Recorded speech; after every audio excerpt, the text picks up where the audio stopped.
Well, good afternoon, everyone. It's really wonderful to join you. Actually, I'm in Glasgow, where I was born, and it's the first time I've been allowed out of my house for like 7 months. So I'm very excited. I'm actually here in the headquarters of Scottish Power. I've just been to their Whiteley's wind farm and control centre, and I'm here to meet the Scottish Government and members of the business and civil society community working towards a successful COP next year. So I have this fancy title of high-level climate action champion, which Manuel, who's going to speak after me, bears some responsibility for. I thought I'd explain what it is so you know what I'm supposed to be doing, and then say a little bit about my view of what would make a successful COP, and just a couple of thoughts around the crucial role of the finance sector.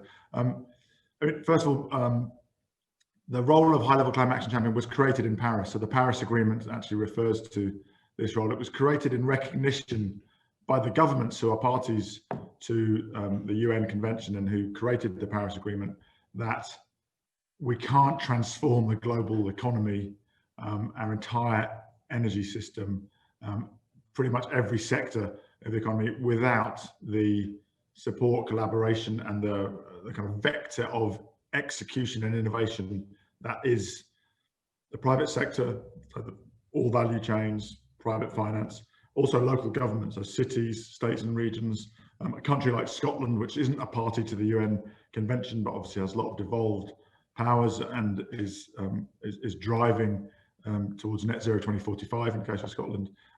Also academia, civil society. So it's working, my job is to work with everyone who's not a government, who's a signatory to or a party to the UN Convention. The role is to work for 2 COP cycles. So I'm working towards the UK presidency in Glasgow in just over a year's time, and then for 1 cycle beyond, which will be in an African country as yet to be decided. So my community, if you like, is what we call the non-state actor community, basically private sector and local government.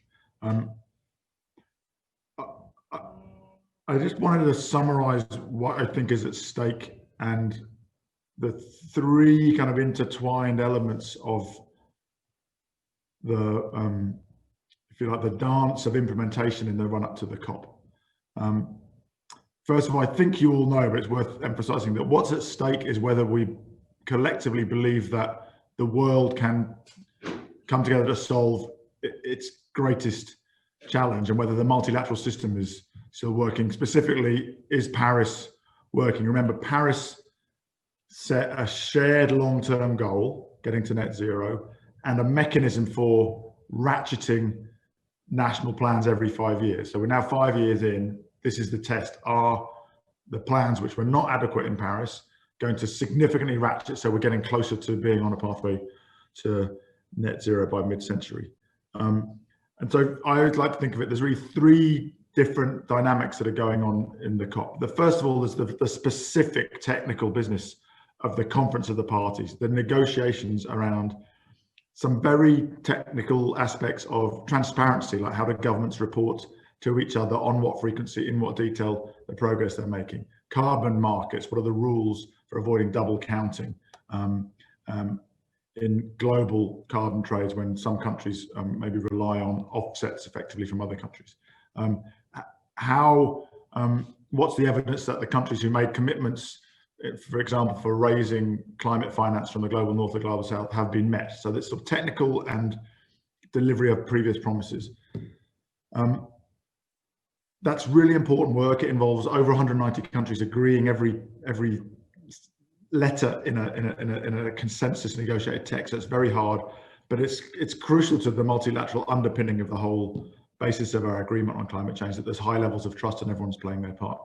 And that bit will go to the wire, as all these negotiations do, to midnight on the last day and sometimes the day after. But it's not, and sometimes this is misreported in the press, it's not a renegotiation of the climate deal. That was, the framework was set in Paris. Most of the responsibilities then devolved to sovereign countries to ratchet their plans every 5 years. So it's just important to note that there isn't going to be a grand new deal on climate in Scotland. There should be, hopefully, the finalising of the Paris rulebook and evidence of progress on some of the earlier promises.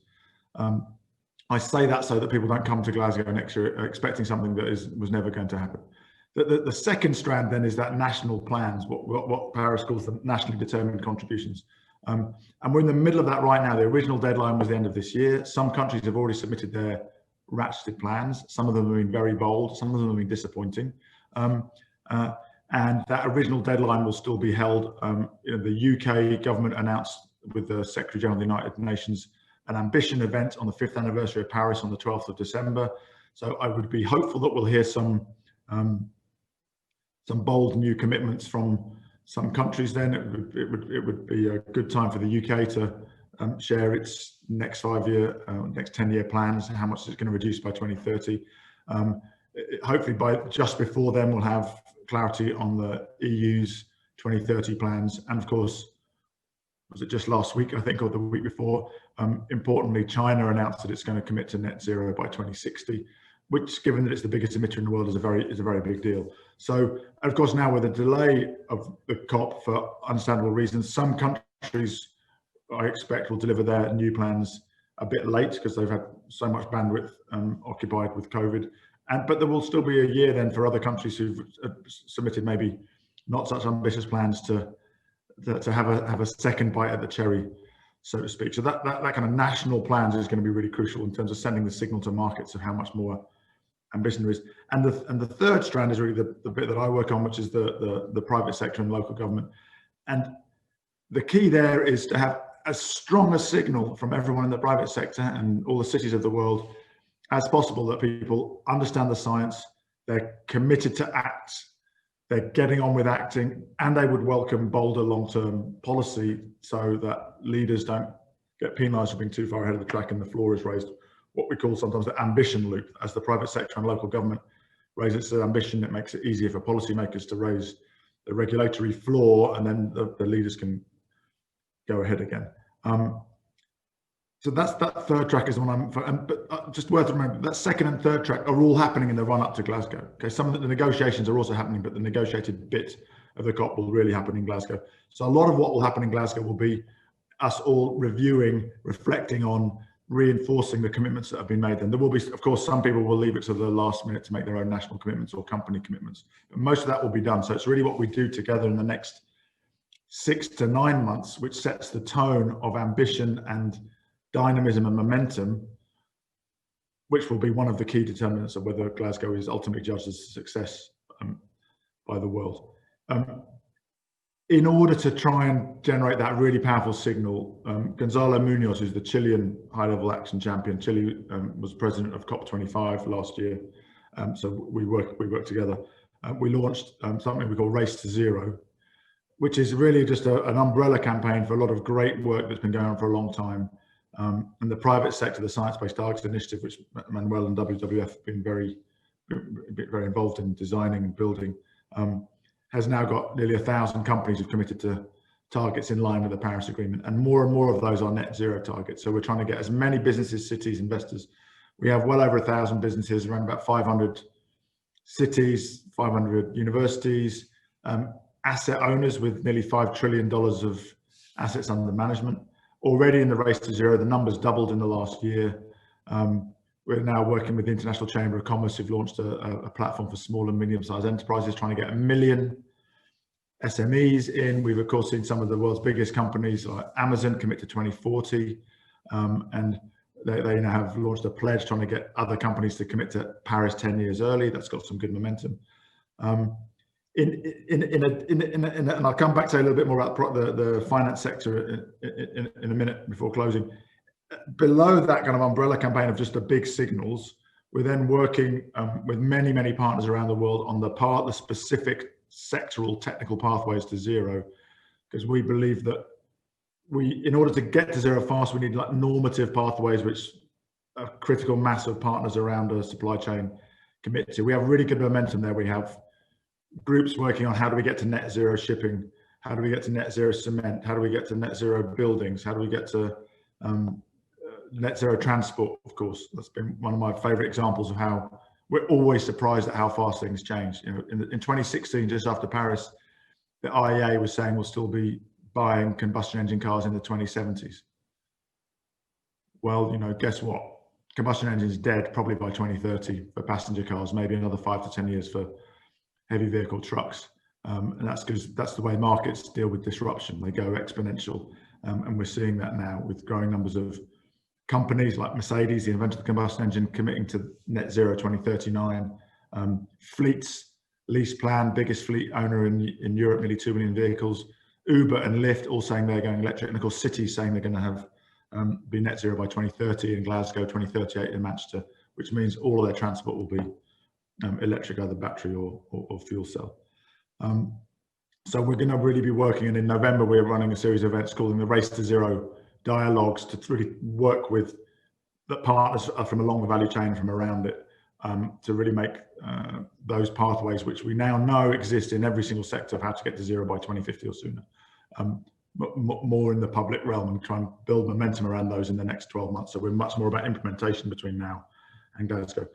The final thoughts will be about the role of finance. So I'm working very closely with Mark Carney, who, as you know, is both the UN and the UK government special envoy and advisor, respectively, and is working particularly on some of the regulatory aspects, particularly around transparency and disclosure, and promoting the adoption of the Task Force on Climate-related Financial Disclosures recommendations to become mandatory. You'll see the UK government's consulting on major pension funds, that becoming a regulatory requirement. There are other governments making TCFD a requirement for some of the COVID recovery money in Canada, and I suspect that by the time we get to Glasgow, there'll be quite a few countries that have made that a regulatory requirement, as well as that pressure from asset owners on asset managers to be more transparent and show that they are on track to zero.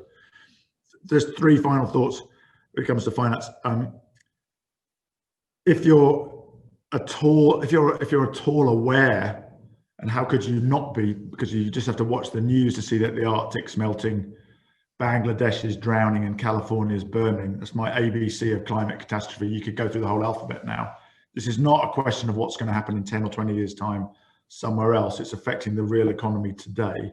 We have 3 times the number of extreme weather events today than 30 years ago. So that kind of risk disclosure should be something that everybody's doing, just as a matter of basic prudent risk management. Second thing I'd say is, if you're an asset owner, join your colleagues in the Asset Owners Net Zero Alliance. If you're an asset manager or a bank, there are people working on similar initiatives, so that in the next few months we'll have clubs of net zero committed asset managers and banks, and I think even venture capitalists, so that by the time we get to Glasgow, we're starting to see real momentum in all of those sectors of the finance community. And one last thought, and then I'll hand over to Manuel, and is that there's a lot of talk right now about Green New Deals or Building Back Better or green resilient recoveries, which is great, right? The recognizing that the only economy we can build that is going to deliver jobs and resilience and is got to be the clean one. You know, 3 times as many jobs created per $1 million of investment in green economy than in the brown economy, but also that we've got to collectively find a way to make that a global recovery, because much of the world's infrastructure, much of the most precious natural assets, much of the development that needs to happen so that we have a thriving global economy is in the global south.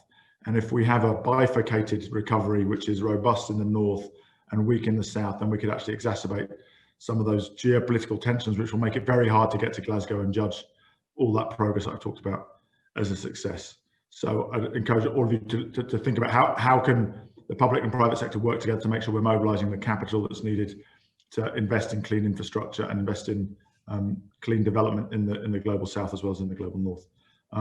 So with that, I'll wrap up, and I'll hand over to my dear friend Manuel Pulgar-Vidal. Those of you who don't know Manuel was, his experience as being an elected politician and a member of cabinet as a Environment Minister in Peru. He was also in that position, the president of COP20, which was the COP before Paris. And so everything, I think he's one of the unsung heroes of Paris. He's very much one of the architects of Paris, of unlocking the kind of impasse of everybody trying to negotiate everybody's else's agreement. So this idea of the nationally determined contributions and the 5-year ratchet, and very much a champion of bringing the voice and the dynamism of the private sector into the process. So Manuel, it's love to see you. And with that, I'll hand over to you. Thank you very much, Nigel, and thank you for your kindly words. And let me say that I am more than delighted to be part of this session and for being invited by Ethical Finance 2020 to this event to talk about action and to talk about COP26. So my 15 minutes talk will focus mostly in understanding how can we measure successful in a COP26. This is important, and what is the role that finance could play to build this success. So it's going to be, I hope, a very graphic talk.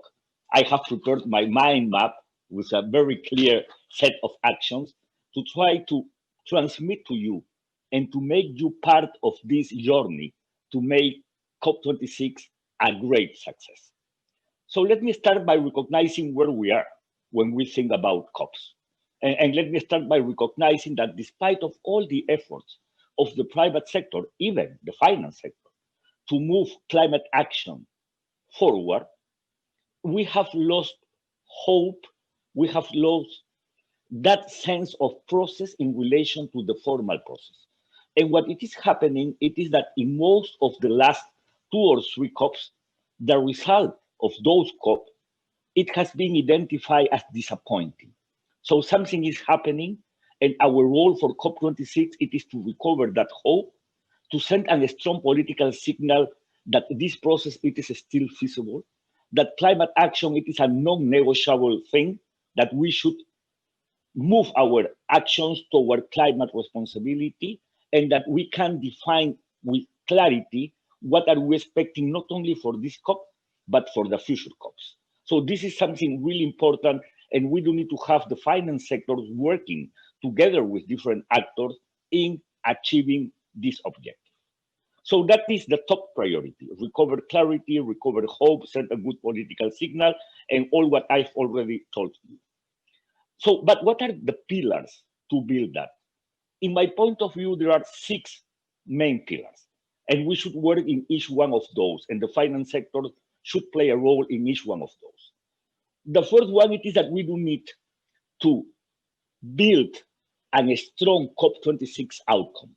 So I am thinking not in the road to Glasgow, I am thinking in the outcome of Glasgow, what it should be seen, what should we expect for a good COP? How can we celebrate the day after the end of the COP that we have made it, that we have gotten what we had thought it would be that COP26? That is the first pillar. The second pillar, it is more related to what Nigel with Gonzalo are working on. How can we strengthen the non-state actors agenda? How can we move the non-state actors agenda into a next phase? How can we scale up the role not only of the business sector, but the subnational, among some other actors to strengthen this agenda? The third one, it is more related to what we are expecting mostly for this year: NDC enhancement, so the climate plans, no, its enhancement. We hope that for this year, fortunately, we have just received a good announcement of China for an enhancement of their own NDC, but also the long-term strategy. How can we support the world, the different countries, to build their own long-term strategy and a clear vision toward 2050? The fourth one, it is how can we strengthen the nexus in between climate and nature? What it is a key element. Fortunately, we have gotten a good pledge of almost 70 leaders around the world to move their agenda to reverse nature loss. So that is something important, but the nexus in between climate and nature, it is a key one.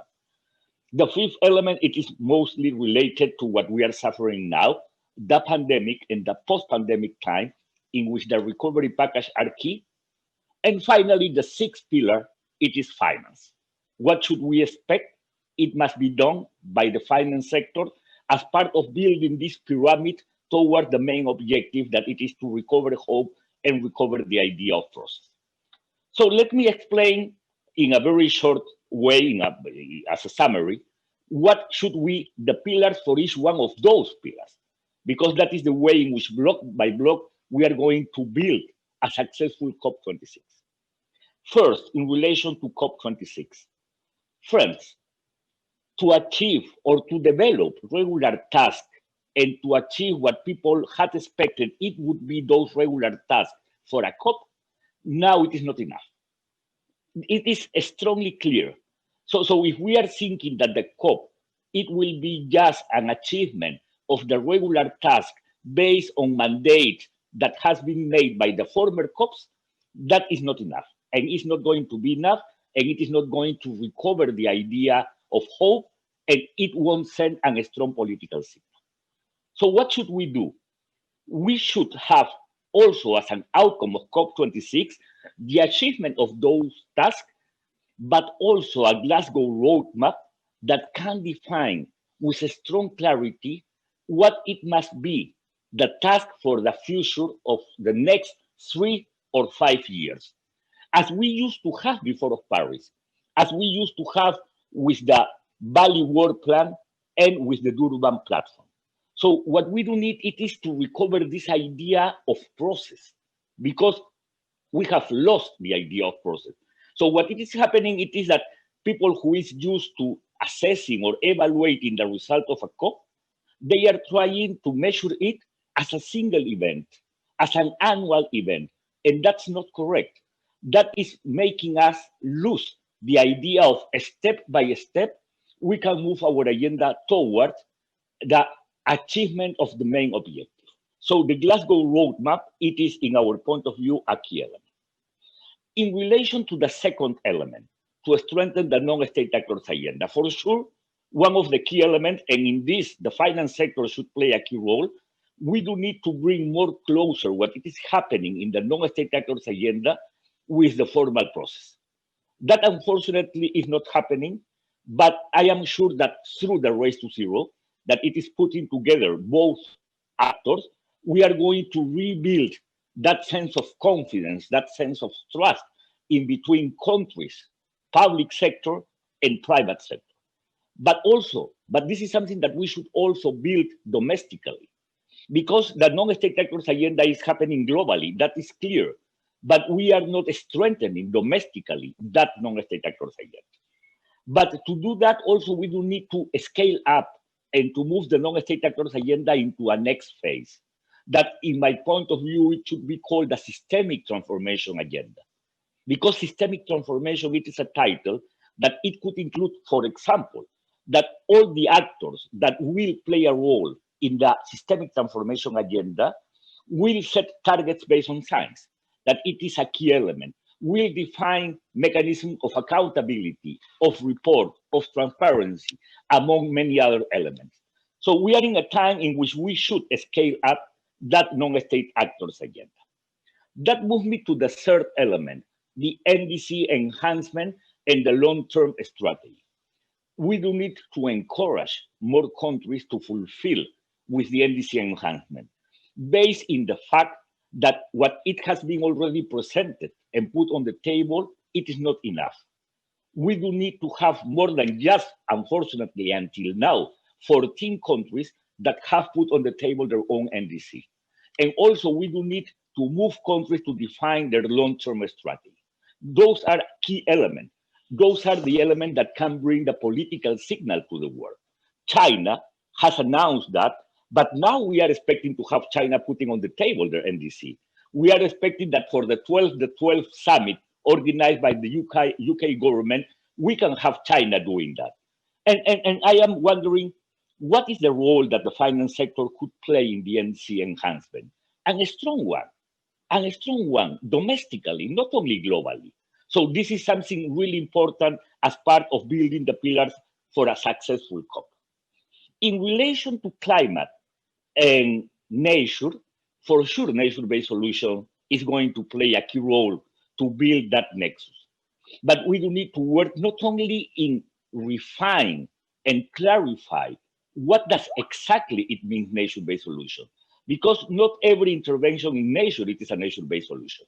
So we do need to working as, for example, with IUCN that has just released the standards, and that means criteria to define what does it mean nature-based solution as a way to make it a top priority. But it is not the only one. Also, we should address, and this is a big elephant in the room for the finance sectors also, we should address things that are dividing us: offsets, carbon markets, credits, the role of nature-based solutions in the net zero, among some others. If we are not able to address that, we don't have a flat soil, a flat floor, and we are moving based in uncertainty. So I hope that I can transmit the idea to work on that, in defining the role of offset, the role of nature-based solution, the role of nature in achieving the net zero, and all those kind of things. Fortunately, the Oxford University has just released some principles around offsetting. Let's do that. Let's have more organization moving the agenda forward. In relation to green recovery, I am not going to define which should be the principles, but for clear, we are moving our actions to push countries to define a green recovery by promoting clean and decent jobs, sustainable activities, long-term benefits of those activities, and those kind of things. But let me move to the last pillar, finance. What is what we are expecting? At least it must be done by the finance sector. For sure, disclosure. So the TCFD, it is a key element. For sure, definition around coal, policies and actions around coal. But for me, the most important element for the finance sector that it must be reflected in a good COP26, it is alignment, a 1.5 alignment, an alignment to a net zero agenda, by pushing the customers to adopt targets based on science and to have the finance sectors joining the SBT for finance. Those are key elements if we are thinking to build a strong outcome for COP26. So I hope I've been clear on these 6 pillars and the different elements that can make us able to celebrate success in the COP26. The world deserves a good COP. The world deserves a recovery of hope in this process. So let's work together to do that. Thank you very much.